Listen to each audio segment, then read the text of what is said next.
Hello guys, നമ്മുടെ ഇന്നത്തെ പരിപാടി ദേണ്ട് ഇവൻ വിളിച്ചിട്ട് പറഞ്ഞ് നമുക്കൊരു സ്ഥലം വരെ പോകുന്നു. ഞാൻ എന്താണെന്ന് ചോദിച്ചപ്പോൾ അത് ഈ കാണുന്ന ഓട്ടോ നമുക്കൊന്ന് പെട്രോൾ പമ്പിൽ കൊണ്ടുപോകണം. അങ്ങനെ ഞങ്ങൾ നേരെ പെട്രോൾ പമ്പ് ലക്ഷ്യമായിട്ട് പോയി. അങ്ങനെ നമ്മൾ പെട്രോൾ പമ്പിൽ എണ്ണ അടിക്കാനായിട്ട് നിർത്തി. വ്ലോഗ് എടുക്കുകയെന്ന് പറഞ്ഞപ്പോൾ അളിയൻ്റെ ഒരു ചിരി. അങ്ങനെ അളിയൻ്റെ ഒരു ചിരിയും പാസ്സാക്കി 500 രൂപ ഡീസലും അടിച്ച് നമ്മൾ അവിടെ നിന്ന് ഇറങ്ങാനുള്ള പുറപ്പാടായി. ഇപ്പം നിങ്ങൾക്കൊരു സംശയം കാണും, ഇത് ആരുടെ ഓട്ടോയായിരിക്കുന്നു. ഇത് ഞാനും ഇവനും മാറിയും തിരിഞ്ഞ് ഓടുന്ന ഒരു ഇത്തയുടെ വീടുണ്ട്.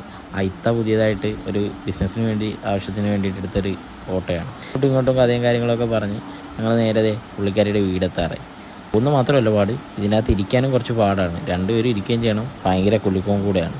പിന്നെ ഒരു അഡ്ജസ്റ്റ്മെൻറ്റിലൊക്കെ ഞങ്ങൾ വണ്ടി ഓടിച്ച് പുള്ളിക്കാരിയുടെ വീടെത്താറായി. അപ്പോൾ നമുക്ക് യൂ ടേൺ അടിച്ച് വേണം പോകാൻ. അങ്ങനെ നമ്മൾ യൂ ടേണൊക്കെ അടിച്ചത് പുള്ളിക്കാരിയുടെ വീടിൻ്റെ വാതിക്കലെത്തി. അപ്പോൾ അവിടെ ഒരു വണ്ടി കിടക്കുന്നതുകൊണ്ട് അത് മാറിയിട്ട് നമ്മൾ നേരെ റിവേഴ്സ് എടുക്കുമായിരുന്നു. അങ്ങനെ ഞാൻ ഗേറ്റ് തുറന്നു കൊടുത്ത് അവൻ വണ്ടി അകത്തോട്ട് കയറ്റിയിടാനുള്ള പരിപാടിയും തുടങ്ങി. അങ്ങനെ അവിടുത്തെ പരിപാടികളെല്ലാം കഴിഞ്ഞ് ഞങ്ങൾ തിരിച്ച് വീട്ടിലേക്ക് പോവാം. അപ്പോൾ ഇന്നത്തെ വിശേഷം ഇത്രയുള്ളൂ. Okay, by.